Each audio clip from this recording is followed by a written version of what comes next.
Muito bem, pessoal. O nosso trabalho ele vai estar sendo dirigido por uma rota de estudo. E essa rota de estudo ela é planejada no AVA. Né? Vocês receberão o material didático. Vocês vão receber um texto que fala sobre princípios de restauração. Nesse texto eu coloquei aqui, eu tirei alguns elementos aqui para que possamos bater um papo nessa videoaula, mas o meu interesse e a necessidade que eu preciso que vocês caminhem num pensamento paralelo aí, é sobre uma reflexão. Essa reflexão ela acaba sendo individual, por isso até que eu proponho esse trabalho não em grupo, mas individualmente, para que depois vocês em grupo, vocês consigam ter diálogo entre vocês. Né? Nós vamos falar sobre alguns métodos, né, e principalmente sobre teóricos. Nós tivemos 3 teóricos que eles foram fundamentais para o enriquecimento de tudo aquilo que foi criado, né, de toda a teoria e de toda a relação do patrimônio, os seus respaldos, as suas garantias. Isso já vem de muito tempo, né? Mas nesse texto que vocês irão receber pelo AVA, o segundo parágrafo é um relatório publicado pelo Correio da Unesco, que data de 1981, tá? De maio de 1981. Então, esse texto eu já grifei para vocês várias etapas do texto. Ele não é um texto muito grande, porém é uma boa leitura, é uma leitura que cabe o momento, né, da nossa interatividade das aulas, de extrema necessidade que vocês leiam todo o texto.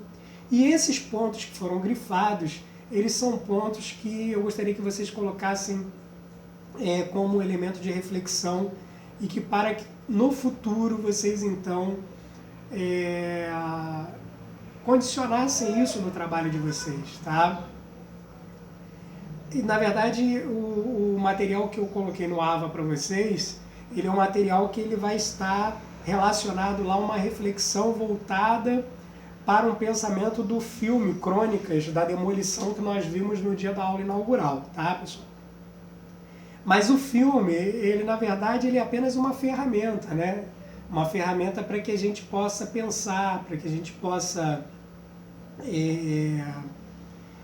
ter também uma crítica, né, em relação a essa questão do bem patrimonial.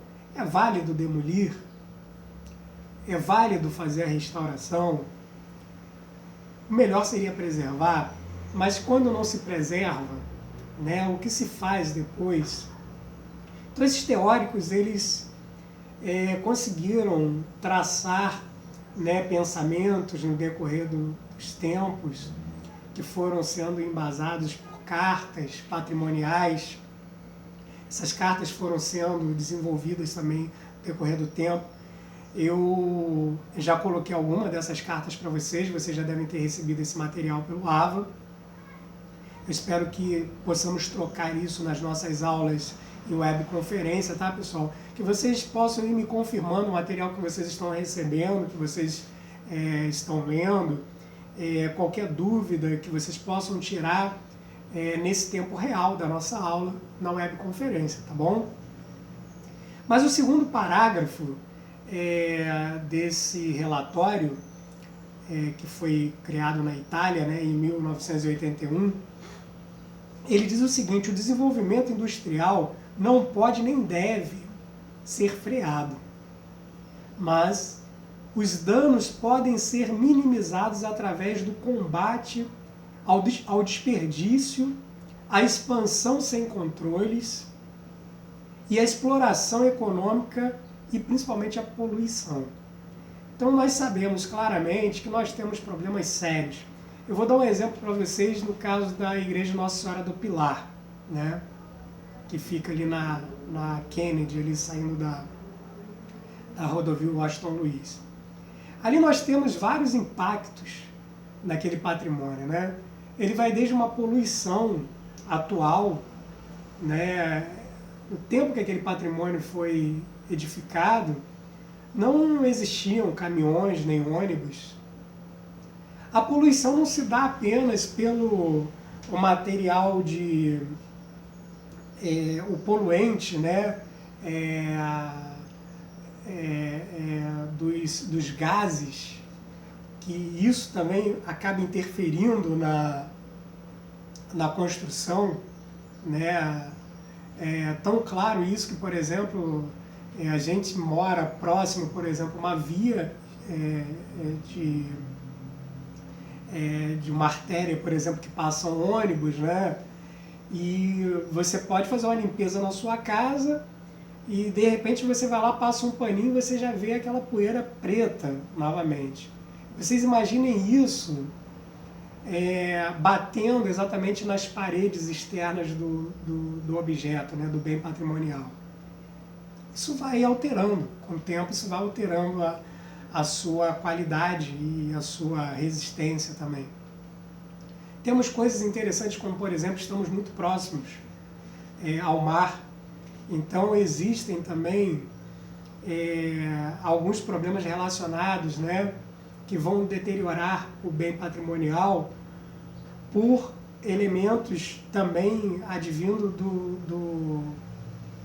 do mar, né? A trepidação, por exemplo, desses veículos, né? A Nossa Senhora do Pilar, por exemplo, muito do que ocorreu no seu feito destrutivo no decorrer do tempo foi exatamente o avanço da sociedade e ali gerar então a Presidente Kennedy ali e os ônibus e caminhões e carros passarem exatamente trepidando ali um material que é uma arquitetura vernacular feita ali com as suas estruturas, né, em paredes autoportantes. Então o que acontece? A estrutura não é uma estrutura que tem uma resistência para os dias de hoje. Então que possamos colocar essa reflexão, não só, eu estou dando o exemplo da Nossa Senhora do Pilar, mas nós temos inúmeros patrimônios, não só a igreja, mas inúmeros patrimônios na Baixada Fluminense. Esse material que vocês vão receber também um material falando sobre esses três teóricos, tá? Eu vou citá-los aqui, no caso, Viollet-le-Duc.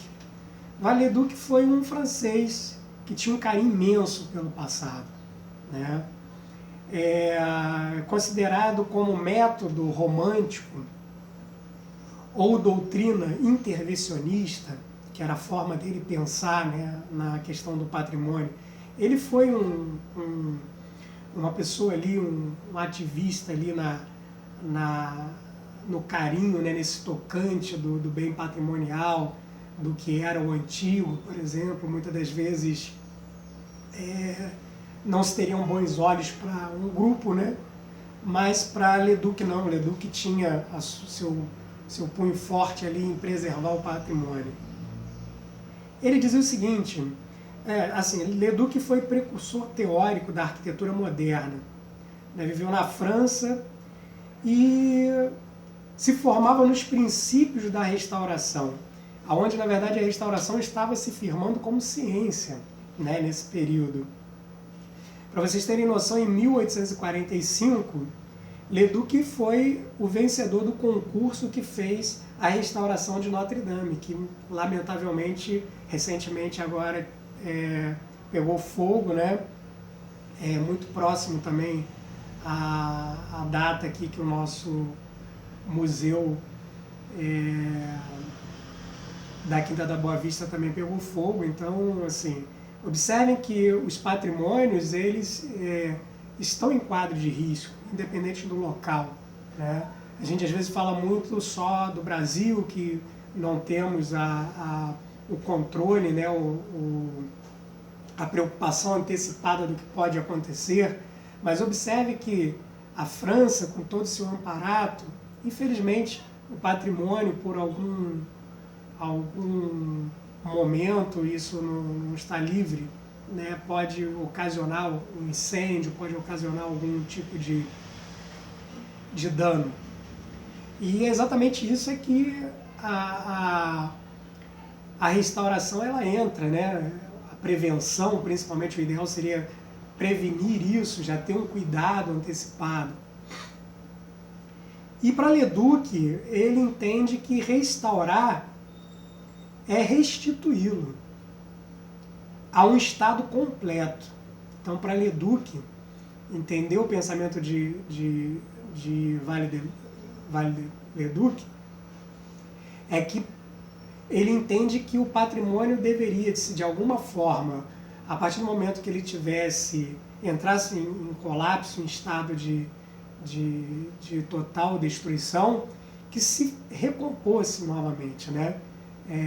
Mesmo que se você usasse algum tipo de material atual, mas que você tentasse chegar às características próximas, né? Então ele diz, restaurar é restituí-lo a um estado completo, que pode nunca ter existido no momento dado.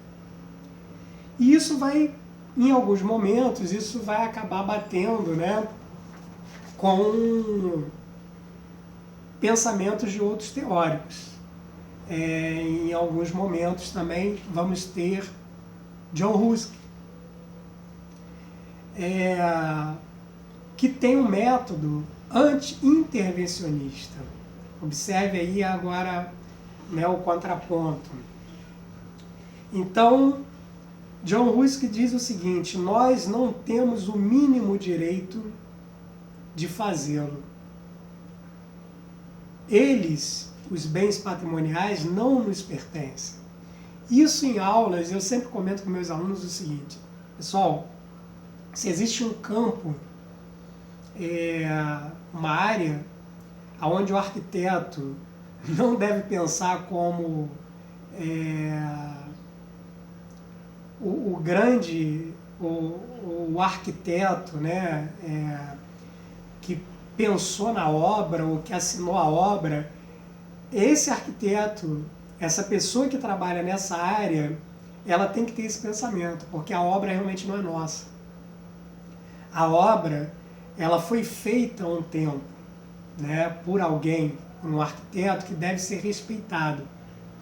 E você, então, nesse momento, você tem que ser humilde o suficiente de entender que você é parte desse processo. Que você não é o arquiteto que gerou a obra. Que por mais que você faça uma intervenção, o seu nome tem que ser apenas o nome sem ser o destaque da obra primária, né? E muitas das vezes o ego não nos permite isso, né? Então, por isso que eu sempre falo para os meus alunos o seguinte: precisamos ser e temos que ter muita simplicidade. Temos que ser humildes o suficiente para entender o que é produto nosso e o que não é produto nosso, que tem que ser respeitado. Ok, pessoal? Então, John Ruskin, ele fala exatamente isso. Eles não nos pertencem. Pertencem à parte àqueles que o edificaram, em parte ao conjunto das gerações humanas que virão depois de nós.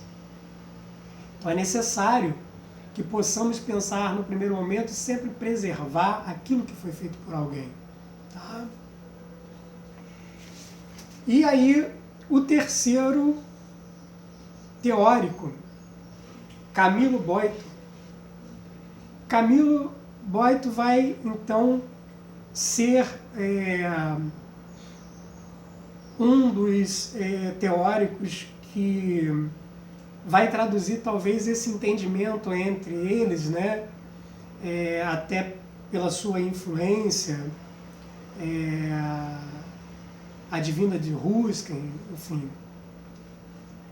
Mas a fusão das doutrinas, né, e essas doutrinas tendo como base principalmente os conceitos contemporâneos. Então nós vamos ter o quê? Uma relação agora de elementos que devem ser tocantes nos nossos trabalhos, tá?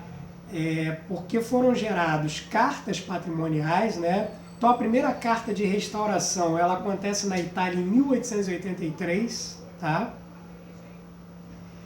E ela vai ter como fundamento gerar, né, o princípio aí desses elementos para a garantia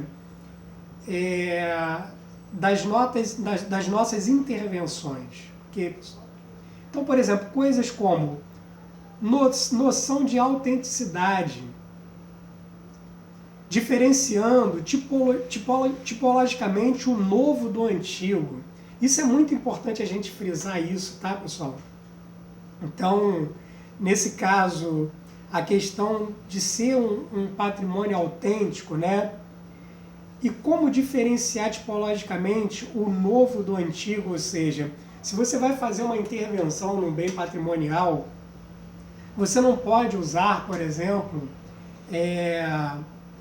uma falsa demonstração daquilo que seria, tá? Então, nesse caso, o que se deve utilizar? Materiais diferentes, né? Materiais atuais. E esses materiais que demonstrem que aquele elemento, aquela parte que foi reconstruída, ela é totalmente diferente do que foi o passado. Ela tem que ter essa relação, né, de demonstração. Uma hora que você não tem o bem totalmente possível, né, de uma intervenção de restauro, aonde você consiga refazer parte daquele objeto sem alterar, né, a sua autenticidade, você tem que mostrar totalmente que aquilo foi feito em épocas diferentes, tá? Com materiais diferentes. Preservação dos sucessivos acréscimos. Então, se é necessário, por exemplo, você criar um acréscimo, né? Você tentar preservar. Você preserva, então, o bem patrimonial. E se fizer um acréscimo, esse acréscimo tem que ser demonstrado que ele é totalmente diferente do bem, do bem antigo, né? Daquilo que seria o bem patrimonial, que infelizmente, por algum motivo, por um incêndio, por exemplo, ele destruiu, ele não existe mais, né? Então a gente volta a falar aqui, olha, diferenças de materiais antigos dos novos aplicados, não reconstruindo partes desaparecidas. Então, por exemplo, algo que desapareceu, o ideal é não reconstruir, tá? O ideal é, infelizmente, não tentar gerar um falso elemento, né? Porque a partir do momento que você tenta reconstruir aquilo, se ele não existe mais, você está gerando um objeto falso, que não fez parte daquele passado, daquele tempo. Suprimir detalhes e ornamentos.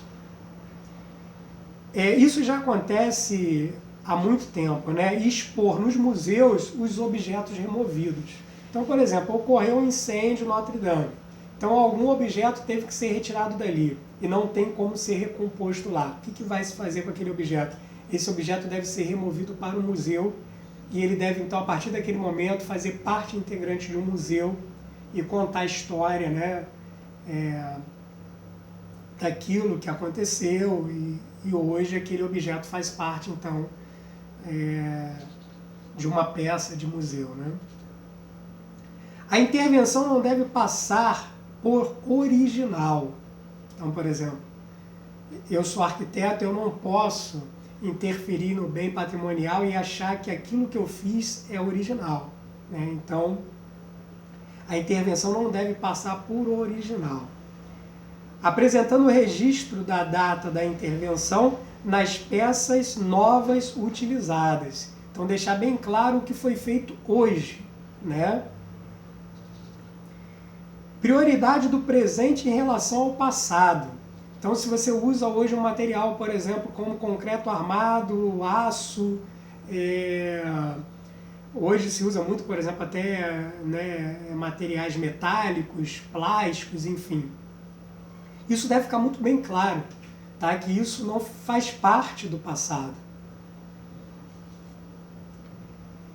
E sim, a gente então trabalhar com descrição e documentos, né? Documentação das diversas etapas de intervenção. Então, por exemplo, é necessário que se divulgue isso a todo momento, né? Por intermédio desses órgãos, tudo que está sendo feito. Por isso que nós temos o nosso inventário patrimonial, aonde nós vamos então ali nesse inventário documentar tudo que se foi feito, né? Todo o levantamento histórico, as fotos que ajudam a você demonstrar aquilo, né, que existiu um dia e que por algum motivo qualquer se alterou no tempo e tentar entender o porquê que alterou também, né, pessoal? Muito bem, pessoal. Esse é o nosso recado de hoje. Peço para que vocês acompanhem lá a nossa rota de estudos, tá? E tão breve possamos nos rever novamente em sala, né? Vamos torcer para que essa fase passe logo. E hoje, então, eu encerro aqui essa nossa aula, essa nossa videoaula de Restaure Patrimônio. Ok, pessoal? Então, até a próxima aula. Um abraço a todos, se cuidem. Ok, pessoal? Tudo de bom para todos. Estamos firmes aí, vamos continuar lutando, nos ajudando de alguma forma, tá bom?